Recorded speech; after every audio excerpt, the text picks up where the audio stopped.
Buonasera a tutti e grazie per essere qua con noi, grazie soprattutto ai nostri ospiti. Questa sera faremo un confronto per un argomento molto importante perché riguarda la disabilità e riguarda molte famiglie che noi abbiamo qua nel Veneto e soprattutto anche in Italia, ma anche nei nostri enti locali.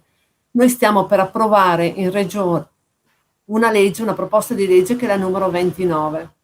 Ed è per questo motivo che in Commissione stiamo ascoltando il territorio rappresentato dalle associazioni e dagli enti locali. Perché? Perché appunto si vuole sentire qual è la loro voce, qual è la sua voce relativamente al fatto che all'interno del calcolo del reddito la Regione vorrebbe interpretare in modo autentico una norma dove si dice che sia l'indennità di invalidità che la pensione dovrebbero essere all'interno di questo calcolo per poi compartecipare o pagare direttamente la retta per quanto riguarda la parte sociale. Noi sappiamo che se da una parte i comuni spesso sono in difficoltà ad integrare queste rette perché di fatto le esigenze di bilancio li chiamano magari ad ulteriori priorità che hanno, nello stesso tempo però abbiamo delle famiglie che devono pensare ai loro ragazzi e ai loro familiari e quindi hanno necessità anche di avere una parte di queste somme per intervenire in modo straordinario delle loro esigenze, perché se è vero che all'interno di una residenzialità ovviamente c'è sia la parte alberghiera che quella sanitaria, è altrettanto vero che gli interventi straordinari spesso li devono effettuare e pagare la famiglia. Penso ad esempio anche alle legittime vacanze, penso al trasporto, penso anche magari delle medicine, non tutte vengono passate, penso anche a delle cure straordinarie come ad esempio le cure dentistiche.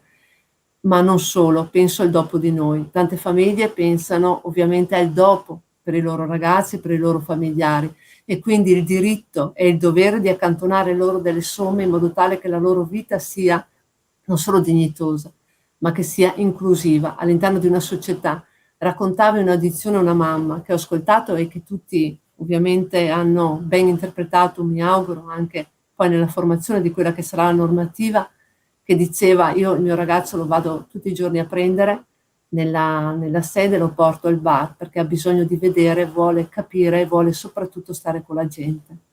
Adesso che è una fase di pandemia questo è difficile, ma sappiamo anche che questa finirà e quindi avremo bisogno anche di questi contatti con i familiari e soprattutto dobbiamo loro garantire una qualità di vita che sia la parità per tutti.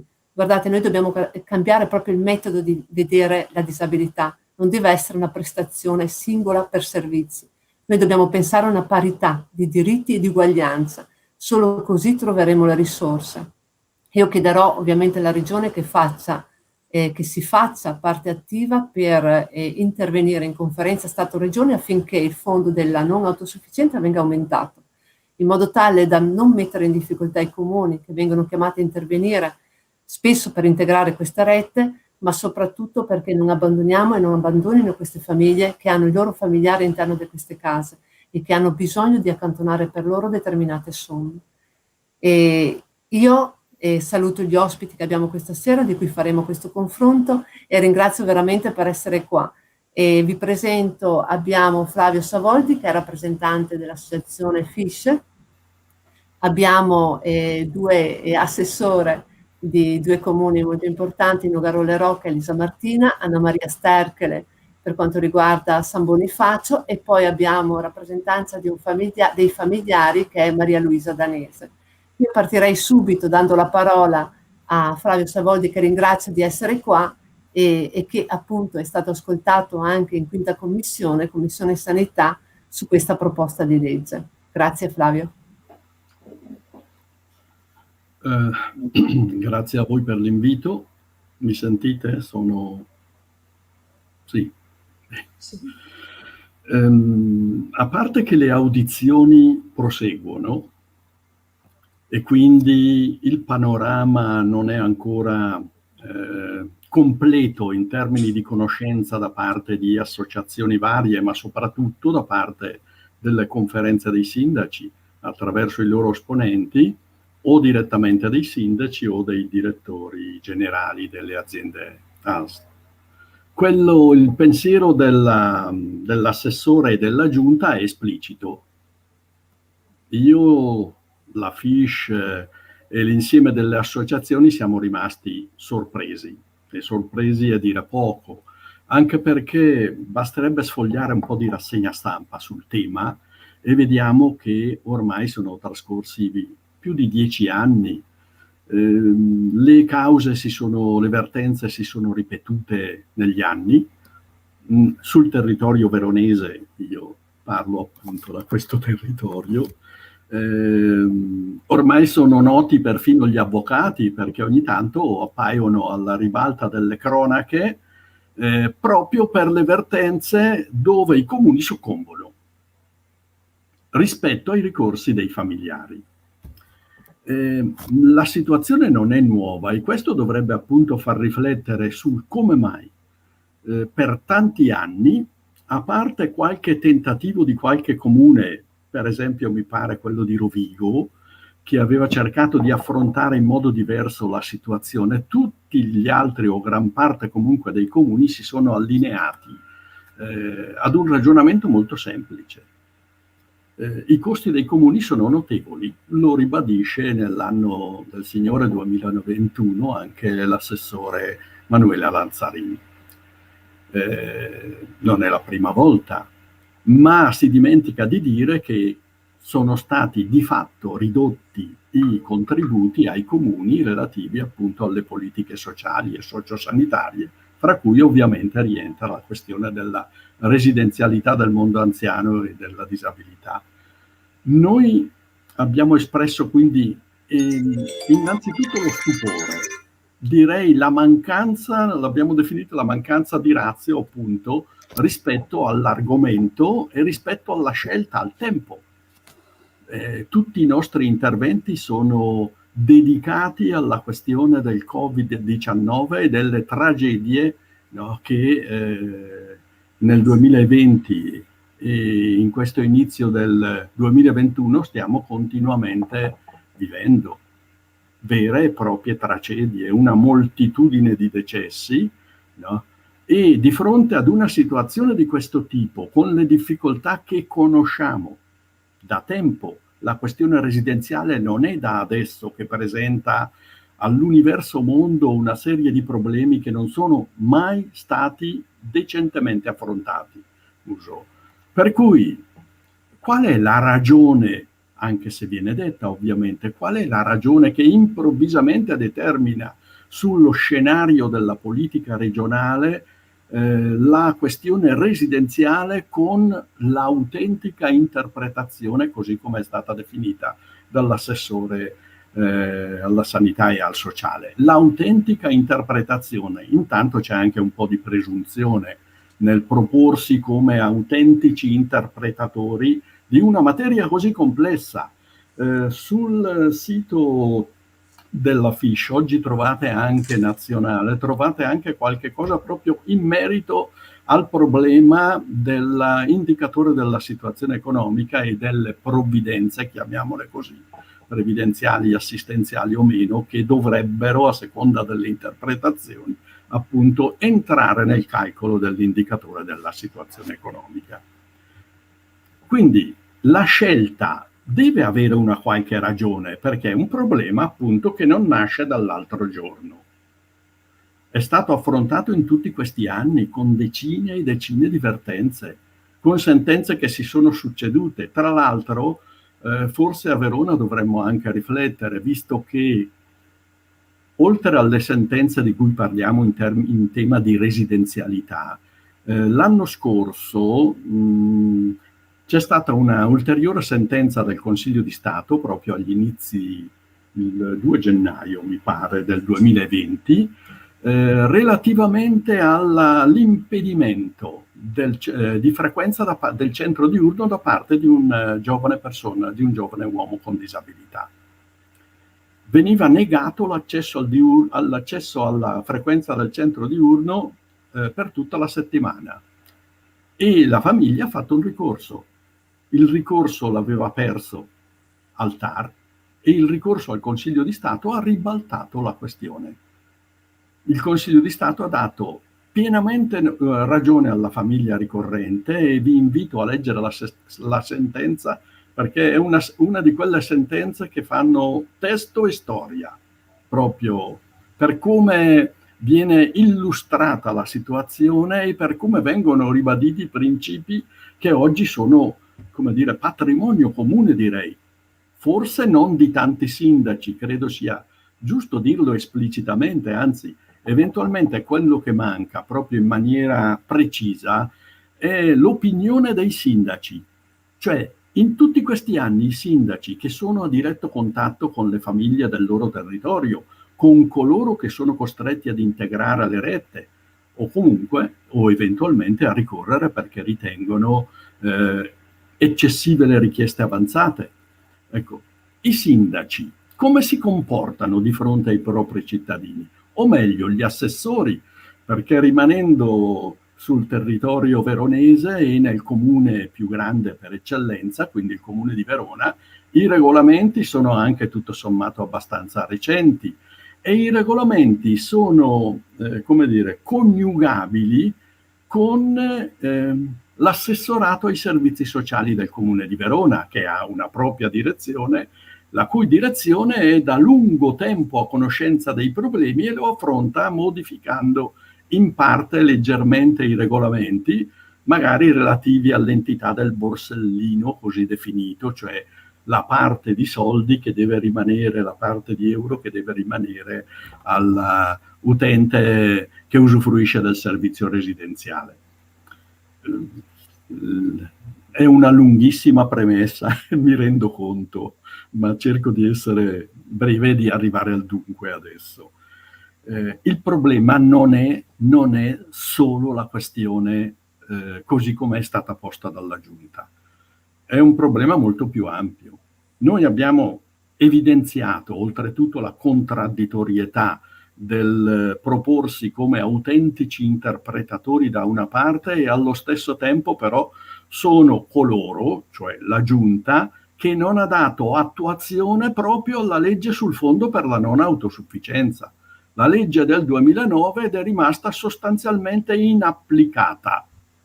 Quindi richiamare il fondo per la legge regionale sul fondo per la non autosufficienza per giustificare questa iniziativa che si propone di sollevare in attesa di compensazioni da parte dello Stato i costi dei comuni sulla questione residenziale è qualcosa che non può essere giustificato. Io credo che le posizioni espresse fino a questo momento dalle associazioni nelle audizioni siano sostanzialmente simili a quelle che sono state espresse dalla FISH. È difficile accettare una proposta di questo tipo perché alla fine le conseguenze sono inevitabilmente e pesantemente una ricaduta sulle famiglie, sugli utenti e sulle famiglie. No, perché sono tutti, voglio dire, la questione dei costi non riguarda solo chi è fuori dalla residenzialità, ma anche chi è dentro, perché la vita dentro una struttura residenziale può essere, come dire, migliore, no, se esistono alcune risorse disponibili a migliorare quella condizione in vari modi. Chiudo per il momento.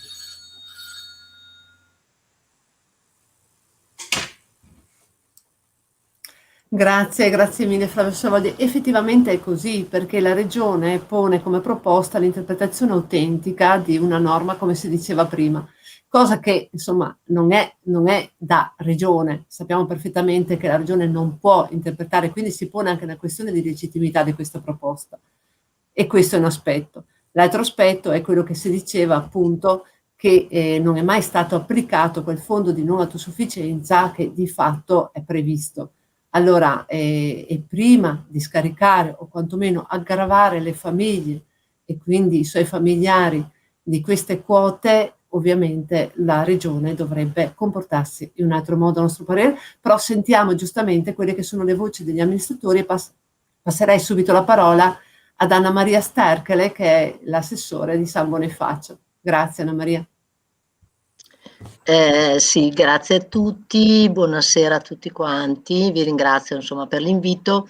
Come giustamente dicevi tu Anna Maria, è un tema che stiamo affrontando, che stiamo proprio affrontando, perché al di là di questa interpretazione che deve essere, questa interpretazione autentica sulla legge, quello che noi ci troviamo a dover dibattere come anche amministratori, ad affrontare come amministratori, sono appunto le richieste dei familiari di queste persone dei disabili che entrano nelle comunità, i quali soprattutto in questo momento, e dico in questo momento perché è da circa 1 anno, 2 anni che io sono in amministrazione, vengono a chiedere aiuto perché la pandemia non ha fatto altro che peggiorare la situazione. Io ti sto parlando di persone che sono venute proprio dicendo da 1 anno che non lavoro, lockdown e quant'altro, faccio fatica a contribuire alle spese di mio figlio che vive all'interno della comunità, per cui in questo momento non saprei come fare. Ecco, questa è una situazione che io ho potuto toccare con mano e mi rendo conto che dobbiamo anche come amministratori, non dico farci carico, perché devo dirvi la verità, in questo momento i comuni sono in sofferenza per tutta una serie di questioni, ma dobbiamo portare all'attenzione di tutti per trovare la soluzione migliore, possiamo dire, per venire incontro a questo problema. Penso che sia importante appunto dare ascolto a tutte le famiglie e a tutte le persone che in questo momento vogliono portare la loro posizione, perché penso che ce ne siano tanti. Noi sappiamo che di comunità per disabili ce ne sono molte, il costo non è un costo insomma facile da sostenere, perché come sapete bene una parte ovviamente viene sostenuta, la parte della quota di spesa sanitaria viene sostenuta dall'UNS, mentre la parte di spesa sociale viene sostenuta dalla famiglia in questo momento. Per cui se noi parliamo di una retta a seconda della gravità che va dai 90 euro al giorno anche ai 120-130 al giorno, capite bene che la quota della famiglia viene ad essere sui 50-60 euro anche al giorno. Quindi insomma non è un importo così leggero, oltre al fatto che, come si diceva, appunto viene richiesta l'assegno di accompagnamento e tutto quanto viene percepito dal disabile. Ecco, anche di questo, come vi ho detto, io ho cercato insomma di ascoltare le famiglie e capire quali sono le loro criticità, le loro problematicità, quello che ci portano all'attenzione nel nostro territorio. Dopodiché io penso che come politici proprio, come amministratori, ma soprattutto io poi dico ad Anna Maria come politico, è quello di portare in regione, portare alla luce, trovare soluzioni per venire incontro appunto a questo problema che secondo me ancora di più oggi, noi sappiamo con questa emergenza, si è fatto sentire. Ecco, si è fatto sentire perché sappiamo che i disabili, come gli anziani, come i bambini, sono stati quelli che maggiormente sono stati toccati da questa pandemia. E grazie. Grazie mille Anna Maria, e effettivamente hai posto in luce quella che è la questione. La parte della quota sanitaria viene pagata dall'USL, quindi dalla regione, la parte che riguarda l'aspetto sociale, la quota sociale, viene pagata dalla famiglia. Però in molti casi la regione non riesce e non paga nemmeno la quota sanitaria. Spesso e molto spesso noi abbiamo circa un terzo delle famiglie che sono costrette a pagare l'intera quota, perché la regione non dà quantomeno le impegnative per tutte le necessità che la nostra cittadinanza richiede. E quindi abbiamo anche questo tipo di problema che noi dobbiamo assolutamente affrontare. Noi in commissione abbiamo sentito da una parte le associazioni, dall'altra abbiamo sentito anche gli enti locali e vengono poste anche delle questioni. Effettivamente delle persone ospiti, dei disabili, hanno anche delle proprietà. Ma i familiari mettere in vendita o mettere a disposizione questi beni immobili, spesso si fanno anche delle domande, il dopo di noi, perché anche qua siamo deboli all'interno della nostra regione e sappiamo benissimo che c'è una legge nazionale che lo prevede, e noi domani che andremo anche a discutere il piano regionale di resistenza e resilienza, io mi batterò anche per questa scheda perché credo che sia fondamentale. ma nel frattempo noi abbiamo delle famiglie che devono pensare ai loro familiari anche per il dopo. E quindi chiedo ad Elisa Martini appunto com'è la situazione all'interno del suo comune e quali sono le prospettive in vista proprio anche di una riforma di quella che può essere la disabilità, perché da una parte abbiamo gli enti che spesso devono fare i conti con tanti servizi che devono erogare, dall'altra però abbiamo le necessità anche di alcune famiglie dove effettivamente insomma c'è proprio l'impossibilità a volte a parteciparvi. Allora, buonasera a tutti intanto. Io sì, ricopro la veste politica, ma in questo caso anche tecnica, avendo gestito per anni, anzi 20, una comunità residenziale, quindi i meccanismi e i tecnicismi li conosco e li metto a servizio, diremo, del mio contesto politico per la conoscenza. Ora, nel distretto 4 si parla appunto di deleghe da noi, quindi i comuni hanno delegato il servizio per la disabilità e quindi compartecipano con quota pro capite a quelli che sono i servizi, quindi la parte sociale. E quindi sostanzialmente la compartecipazione dei comuni è garantita in questo modo e dall'altra parte subentra appunto la famiglia. Ora da noi è stato fatto un regolamento a suo tempo che prevedeva alcuni inserimento appunto del, come si dice, della pensione, della quota appunto della persona con disabilità che compartecipasse alla spesa sociale, con lasciando fuori determinate quote per le spese personali per una vita appunto che andasse oltre il mero pagamento del vitto e dell'alloggio, giustamente, perché tutte le nostre persone con disabilità hanno una vita sociale, anche chi ha più difficoltà a manifestarla, però le strutture lavorano perché questo venga effettuato. Capire, sapere che c'è la possibilità di rimpinguare il fondo per la non autosufficienza che non è stato fatto, questo darebbe veramente una mano.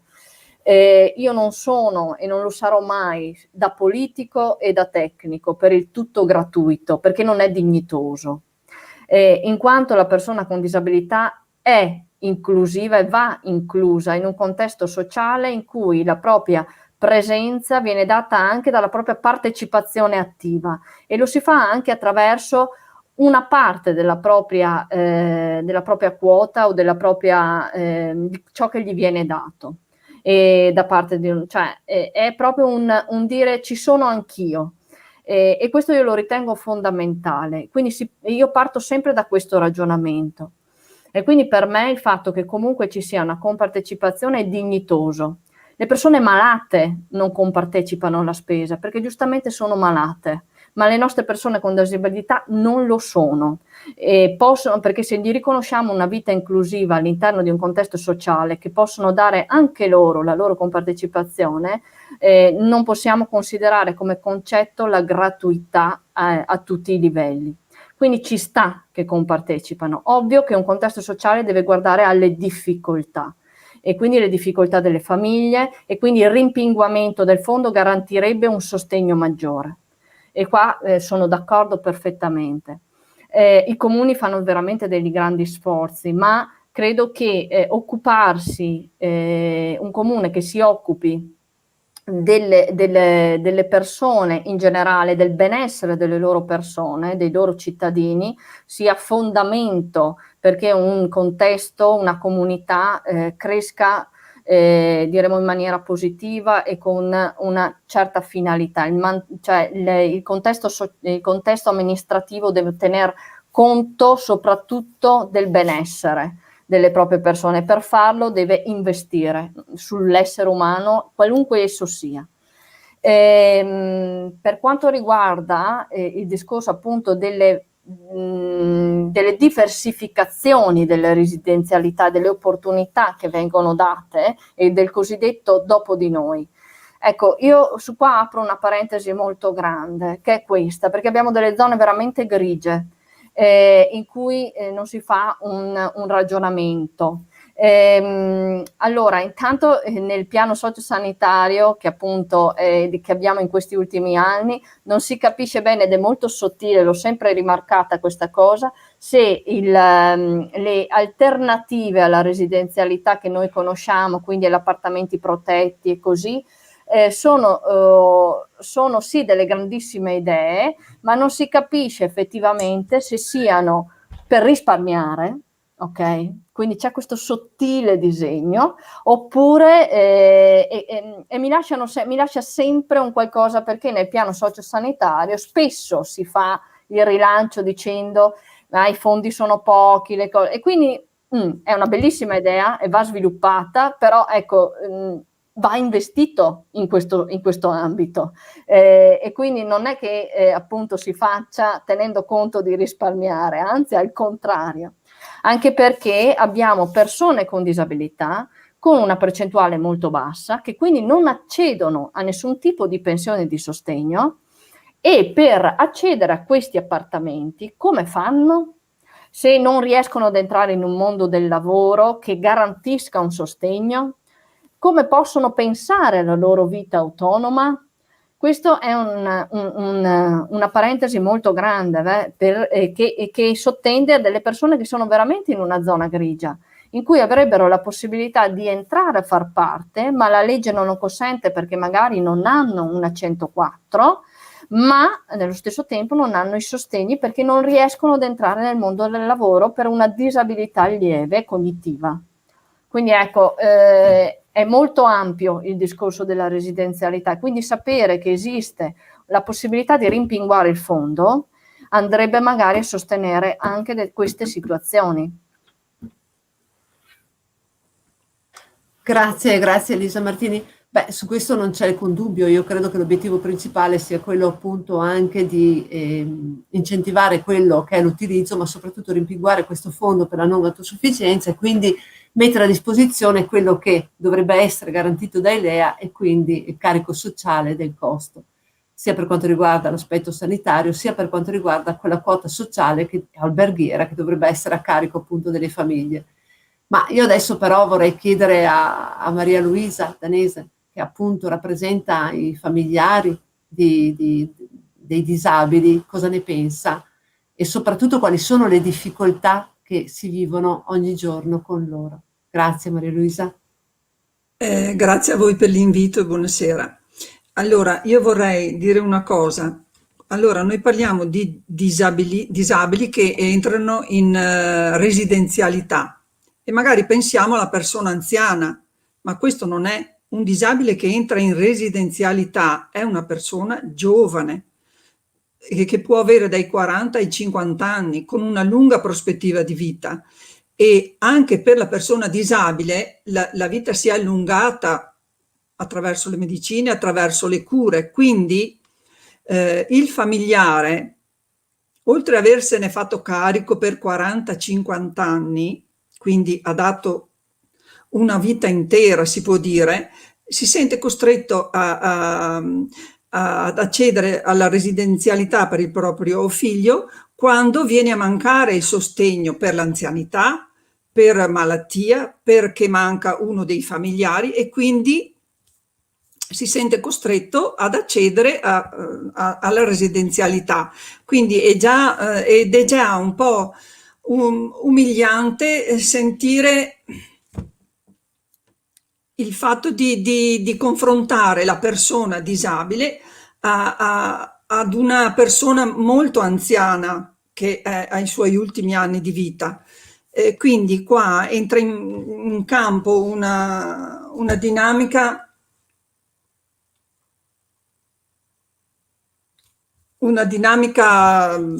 difficile da prospettare. Scusate, ma mi sento anche un po' emozionata.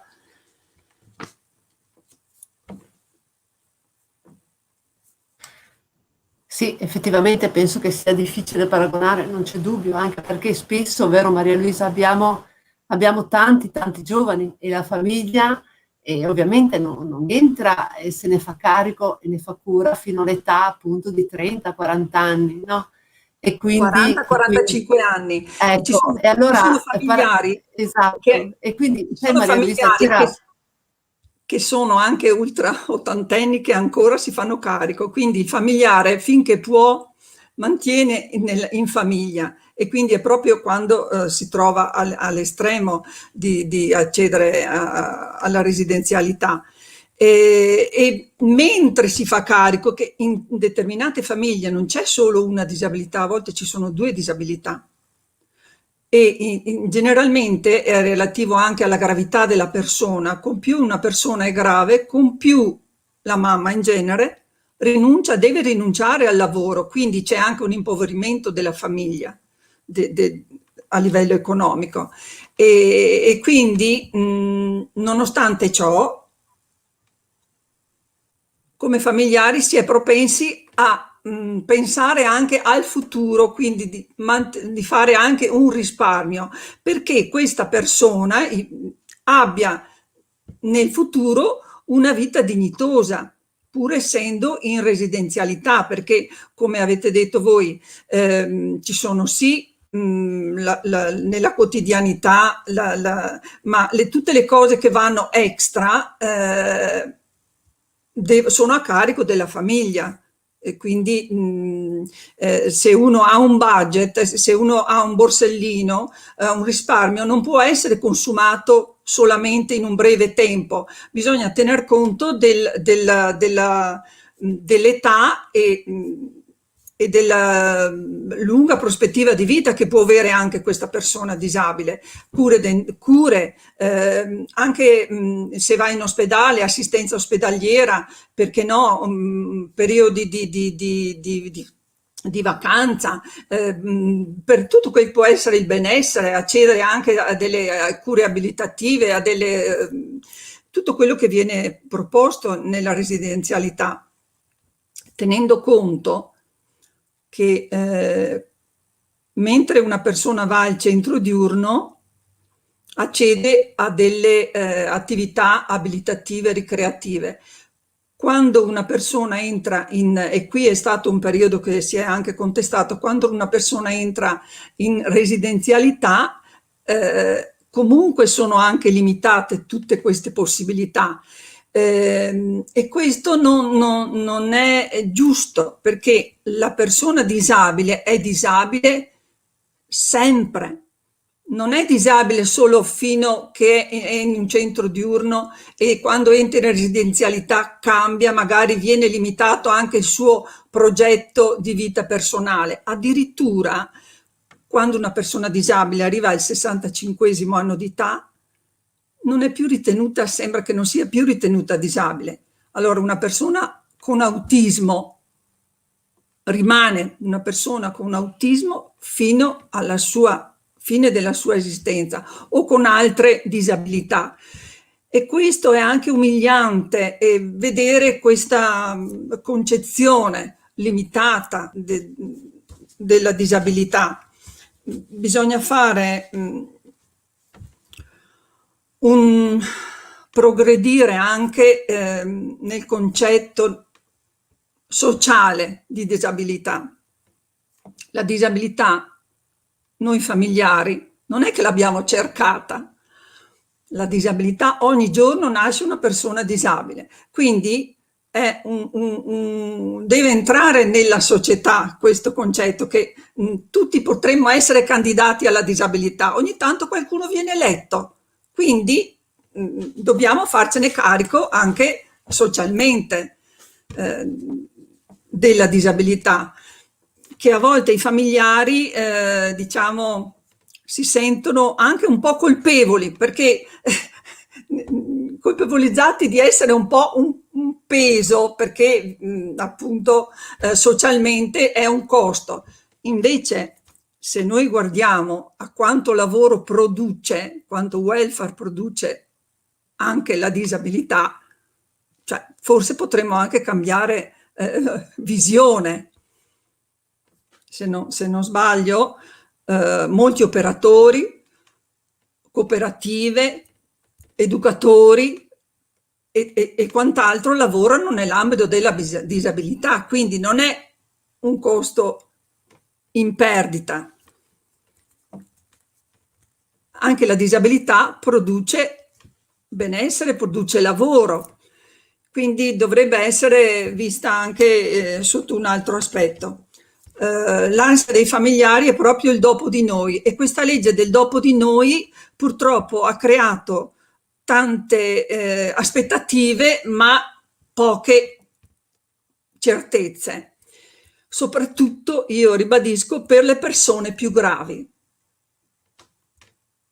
perché i progetti che sono fatti del dopo di noi benissimo, però sono dei progetti, seppur limitati, ma sono sempre accessibili a persone con legge 104, però con delle autonomie parziali, o comunque delle autonomie che possono accedere all'appartamento, a progetti di vita indipendente, ma per le persone più gravi, come le persone con autismo, con persone con disturbi del comportamento, non c'è tanta prospettiva in questo dopo di noi, e quindi anche qua siamo un po' delusi come familiari, ed è stato ribadito anche in altre occasioni. Forse deve essere rivista, perché so che a livello nazionale è stato fatto anche come si può dire,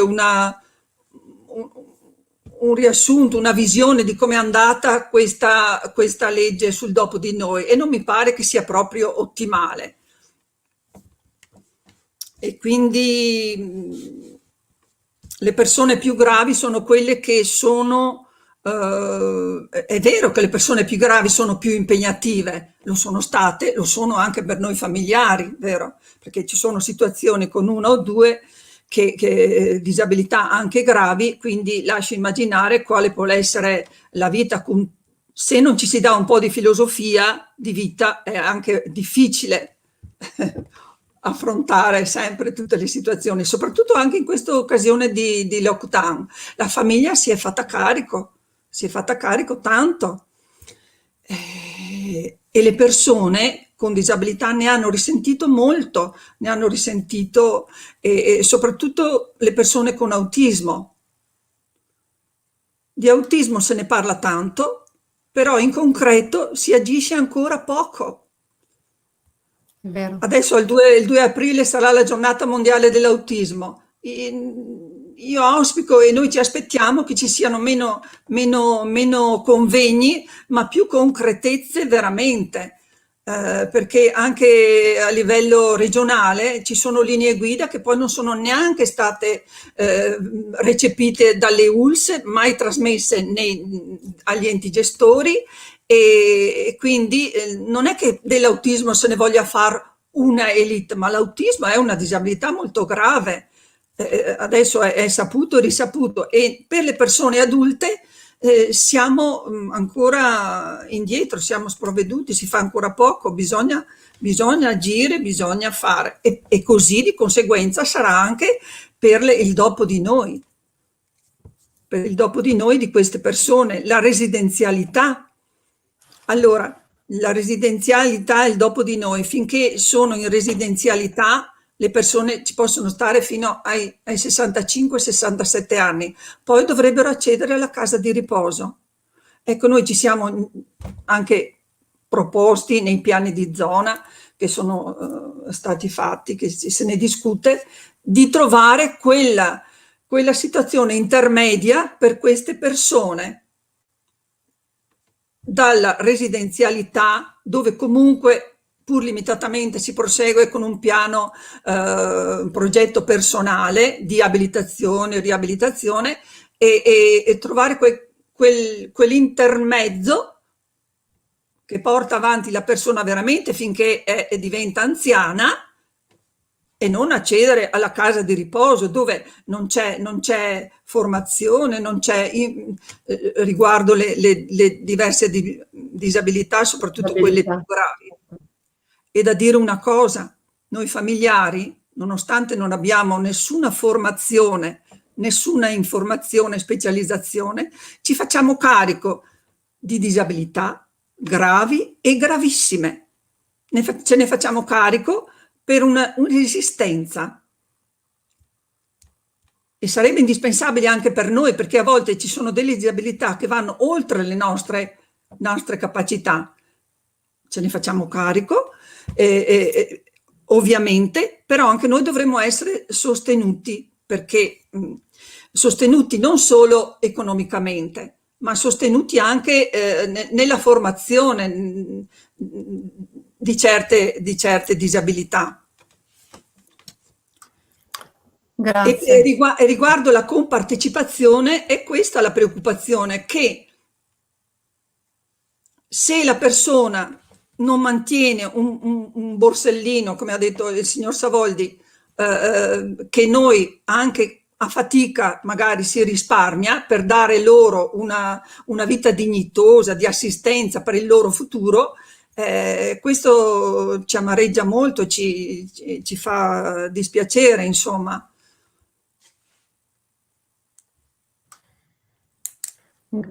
Grazie. Maria Luisa, grazie mille per il tuo intervento, anche con l'esperienza diretta che hai portato.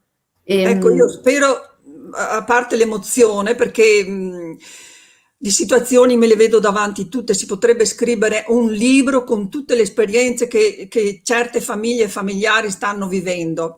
E questo libro lo dovrebbero leggere delle persone che magari si lamentano di cose da poco. Leggere un libro dove viene spiegata veramente la vita di persone che hanno disabilità anche gravi, forse ti fa vedere un'altra visuale della realtà. Grazie mille Luisa. Riprendere. Sì, ecco, un attimo, passo subito la parola a te Flavio. Allora, da una parte appunto il fatto che mancano delle strutture intermedie e questo è fondamentale. Dall'altro che facendo semplici conti di matematica per quanto riguarda l'accompagnatoria che spesso le famiglie magari hanno avuto, pagano le persone, i familiari 0,50 centesimi. Per cui anche questo è sottopagato, ma non solo sottopagato, anche sottoformato, perché effettivamente un altro problema che abbiamo è la formazione dei genitori o dei genitori dei familiari, che come diceva giustamente Maria Luisa, noi dovremmo essere in grado di accompagnarli, di formarli, perché? Perché le patologie spesso sono anche gravi e quindi occorre anche un sostegno per loro, perché la famiglia ha bisogno di sostegno in questo percorso, perché nelle strutture ci vanno dopo anni. Una signora udita diceva, non li portiamo mica al momento della culla, li portiamo quando non possiamo più tenerli. E quindi noi dobbiamo assolutamente farci carico di questo costo sociale. Giustamente diceva però l'assessore, ma effettivamente magari la gratuità potrebbe essere un qualcosa magari di negativo. Allora chiedo appunto a Flavio Savoldi, magari se questo potrebbe essere, l'assessore Lanzarin ha detto in commissione, a domanda diretta, ma rimarranno quei 100-120 euro, insomma le sigarette se le potranno prendere. Noi sappiamo invece che hanno bisogno anche di altro, come è stato appena detto, hanno bisogno molto di più, perché hanno bisogno dello sport spesso, hanno bisogno magari anche del dentista, di spese straordinarie, perché la dignità passa anche dalla cura, no? E quindi anche di questo abbiamo bisogno e la famiglia deve intervenire. Chiedo appunto di intervenire Flavio Savoldi magari per integrare e commentare questi nostri interventi. Grazie Flavio. Allora, concretezza. Torniamo indietro di poco, di un anno, al 2019. Non eravamo nel pieno della tragedia attuale e c'erano manifestazioni in corso in gran parte del nostro paese contro le liste d'attesa, per il potenziamento dei servizi destinati alle persone con disabilità e alle persone non autosufficienti, inteso mondo anziano. Guai a noi semplificare le situazioni. Dobbiamo parlare con estrema serietà e presentare i problemi per quello che sono, però dobbiamo anche avere il coraggio di fare una lettura diversa da come è stata fino ad oggi interpretata la questione residenzialità. Non riesco a capire, mi sentite? Sì. Sì. Come è stata, cioè serve, si dice ogni tanto un nuovo paradigma, no? Un cambio di... Allora, noi dobbiamo cambiare il nostro modo di guardare alla disabilità e alla residenzialità. Le due cose sono intrecciate, ma sono anche diverse. La signora Danese lo ribadiva prima, no? E per chi vive in questo mondo sa come le cose siano complicate ma allo stesso tempo estremamente chiare, alla luce del sole. Le vediamo tutti i giorni, le viviamo tutti i giorni, perché ormai ognuno di noi è a contatto con una situazione di disabilità o con una situazione di non autosufficienza, ognuno. Il nostro futuro che cos'è? Fatto di case di riposo? Visto che al di là delle tragedie in atto, appunto, la fascia anziana è molto più grande di una volta. Basta leggere i numeri appena pubblicati anche su giornali sindacali, no, relativi alla non autosufficienza anziana e soprattutto all'incidenza della presenza delle donne nella fascia di residenzialità anziana e nella fascia della disabilità, chiamiamola giovanile, dall'infanzia fino a quando si decide che si diventa anziani, no? E qualcun altro lo decide, fissa i paletti, no? Fino a 65, a 70, dopo diventi anziano e scattano una serie di aspetti. Allora, dicevo, bisogna cambiare. Noi non dobbiamo pensare alla persona con residenzialità, no, che ha bisogno di un borsellino. Una volta si diceva per i carcerati, le sigarette, no, e così via. E il borsellino per le persone con residenzialità. Noi dobbiamo pensare a persone che per le ragioni più varie, no, hanno dovuto ricorrere alla residenzialità. Non potevano fare diversamente, ma devono vivere. Quello è un luogo dove, non potendo vivere da nessun'altra parte, vai a vivere lì. Ma devi vivere e le risorse disponibili non te lo permettono. Se queste risorse vengono considerate come non solo ai fini del calcolo dell'indicatore della situazione economica, che varia appunto come variano le leggi spesso in questo paese, no? Ma anche rispetto al fatto che considerare la vita di una persona dentro una comunità residenziale vuol dire prendere in considerazione un progetto di vita, magari nella sua fase anziana. Chi vi sta parlando, no, ha vissuto delle esperienze tragiche, no? È una delle persone che ha accompagnato in Svizzera a morire Loris Bertocco e non me lo potrò dimenticare mai finché vivrò. Sono situazioni che abbiamo vissuto, e non solo io, direttamente e proprio vivendo fino in fondo, e quell'uomo che voleva vivere, non voleva più pensare ad un futuro come quello che gli stava prospettando la sua condizione di disabilità. Allo stesso tempo, in quello stesso momento, in quello stesso contesto, un assessore sosteneva invece che se le poteva pagare l'assistenza mancante con le proprie risorse. Era l'assessore Sernagiotto, lo posso dire pubblicamente perché sono fatti noti all'universo mondo, appunto per chi abita in Veneto soprattutto. Era l'assessore, era quello che diceva anche che è un termine che dobbiamo cercare di non usare, no? Che non si può pretendere che i servizi siano sempre gratuiti. No, caspita, i servizi li dobbiamo pagare e ci mancherebbe altro, ma chi li deve pagare? Noi pensiamo che la comunità debba farsi carico delle persone, oggi le definiamo in tantissimi modi, fragili, deboli, in difficoltà, disabili, insuperabili, no? Ne inventiamo di ogni colore, diversamente abili, ci sono definizioni che sfuggono perfino alla comprensione come le autentiche interpretazioni, no?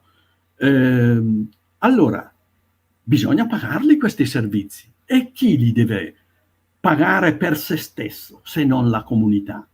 Noi dobbiamo pensare ad una comunità che organizza i servizi di cui ha bisogno di carattere sanitario, sociosanitario e sociale. E questa comunità intera, l'intera comunità deve farsi carico dei servizi e deve farsi carico in quelle forme di compartecipazione alla spesa che sono note in questo paese, non praticate ma note. Voglio dire, sappiamo da dove provengono la gran parte di raccolta dell'IRPEF nazionale. È fatto noto, predicato da tutti i ministri che si sono succeduti alla guida delle finanze di questo paese, no? E ogni giorno ci sbattono in faccia che abbiamo un alto livello di evasione fiscale, no? Senza contare tutto quello che si porta indietro. Ma non voglio parlare di questo, perché non può essere un alibi, e anche perché affrontare il problema dell'evasione fiscale ci porterebbe molto lontano. No, io voglio parlare semplicemente di come noi possiamo affrontare i costi derivanti da un sostegno forte da erogare alle famiglie, alle persone, che siano extra residenze, cioè che vivano la loro quotidianità presso la famiglia da soli o dove vogliono, che è poi l'indicazione che dà la Convenzione ONU sui diritti delle persone con disabilità, il diritto di vivere dove, con chi vuole, no? E scegliere, appunto, il diritto di scelta. Lo dice anche l'ex assessore Valdegamberi, che si può scegliere, ma io questo diritto di scelta non l'ho ancora visto, e non l'ho ancora visto praticato nella concretezza quotidiana, perché la concretezza significa, se nel certificato emesso dalla commissione di prima istanza viene riconosciuto che sono una persona con disabilità tale che necessita di un'assistenza continuativa 24 ore su 24, come traduco questo verbale della commissione di invalidità in atto concreto? Con 2 ore di assistenza alla settimana o 1 ora di assistenza domiciliare per l'alzata mattutina? O con le impegnative di cura domiciliare, che sono una nuova e brillante invenzione scaturita improvvisamente nel 2012 dall'ex assessore, dall'ex presidente della regione Galan, che attraverso una riduzione del bilancio, il bilancio, come dice oggi l'assessore Lanzarin, nel 2011 non era in grado, no, di affrontare la spesa sociale, per cui, forse ve lo ricorderete, bisognava ridurre e rivedere la questione degli extra LEA, cioè i livelli essenziali di assistenza regionale. Così chiedeva il presidente Galan e la giunta di quel tempo. E dalla revisione degli extra LEA scaturirono le impegnative di cura domiciliare. Sono ferme le impegnative di cura domiciliare dall'anno in cui sono state istituite, cioè dal 2013. Sono sempre le stesse e sono raddoppiate le persone con disabilità. Allora tutto questo dobbiamo riportarlo al 2019, non nel corso della pandemia. La situazione è stramaledettamente peggiorata con la pandemia. Le famiglie si sono ritrovate a far fronte a compiti sovrumani. Quindi, tornando al 2019, invece, possiamo avere proprio il quadro della situazione, cioè di quella situazione che veniva, in termini di mancanza e di risposte, contestata alla regione da parte dell'associazionismo. I centri diurni erano insufficienti, i servizi diurni erano insufficienti, l'assistenza domiciliare era insufficiente, le liste d'attesa nelle persone con residenzialità, basta vedere i numeri, ne mancano 10.000 o giù di lì, mancano 10.000, le richieste sono 10.000 in lista d'attesa e passa. Allora questa è la situazione del 2019, non del 2021. Quindi noi dobbiamo affrontare una situazione che è precipitata sulle spalle, un carico ulteriore e gravoso sulle spalle delle persone che vivono una condizione di disabilità e delle loro famiglie. Tutto è diventato più difficile. Allora, i giochetti, come quelli dell'assessore Lazzarin, perché non so come altro definirlo, perché tra l'altro si mette in contrasto con le sentenze, nessuno di noi lo farebbe.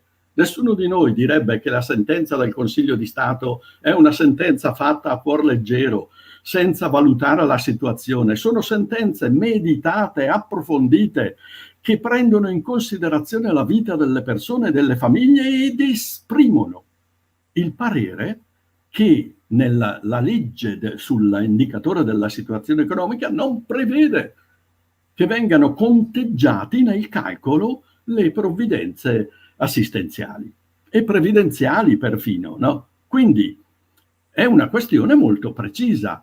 Se questo invece viene fatto proprio cioè un assessore dice no, io anzi devo rispondere a questa sentenza del Consiglio di Stato con un'azione politica che permetta un riequilibrio dei bilanci dei comuni a scapito di chi? In attesa delle compensazioni dello Stato. Non lo si dice apertamente, ma è esplicito per tutti, perché non lo può sostenere la regione, dice l'assessore, non lo possono sostenere i comuni, dice l'assessore. Chi resta se non le famiglie, se non le persone che devono rispondere a questo ulteriore carico finanziario?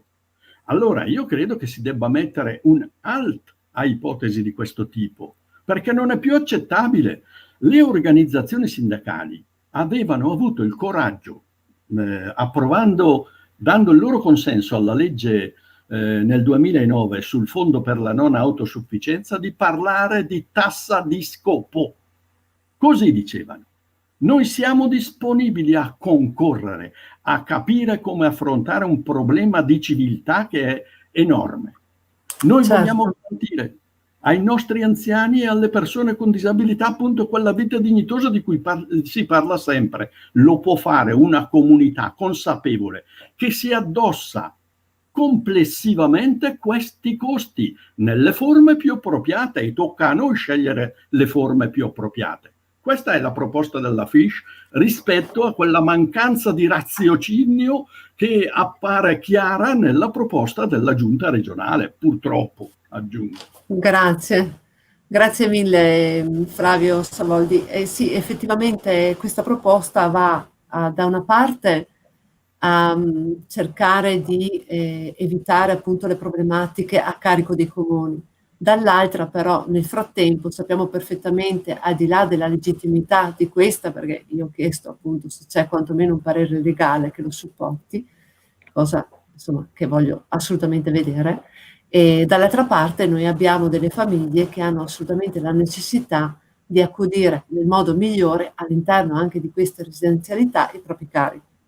Allora, credo veramente che sia un costo sociale che noi dobbiamo sicuramente far carico. C'è anche la proposta di alcune associazioni che dicono, beh, effettivamente se magari le somme sono più di una a disposizione, perché sappiamo che comunque l'indennità di invalidità sono 290 euro, l'accompagnatoria comunque non è altissima, ma se c'è la disponibilità, certo magari qualcuno può anche compartecipare, e dall'altra parte però sappiamo perfettamente che non possiamo mettere a carico sempre delle famiglie questi costi, perché appunto sociale significa che tutta la comunità se ne deve far carico, e quindi la regione nel frattempo non può evitare un problema dando comunque un aumento di contenziosi, perché questo succederà purtroppo, e nello stesso tempo dare carico alle famiglie e finché lo Stato non interverrà, questo dice.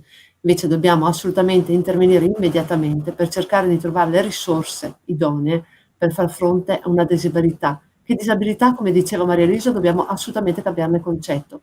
Non può più essere vista come un servizio, una prestazione, ma una presa in carico. Noi abbiamo l'obbligo di prenderci in carico e in cura queste persone. E quindi queste saranno le nostre battaglie che faremo all'interno della nostra Regione Veneto.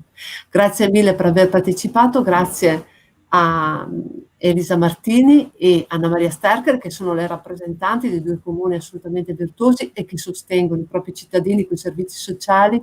Grazie a Maria Luisa Danese per il suo contributo come familiare e sempre dobbiamo lottare, e grazie a Flavio Savoldi per la sua portavoce come rappresentanza dell'associazione Fish. Grazie e buonasera a tutti. E buona serata. Grazie, arrivederci, buonasera. Grazie a voi, grazie a tutti. Buonasera a tutti.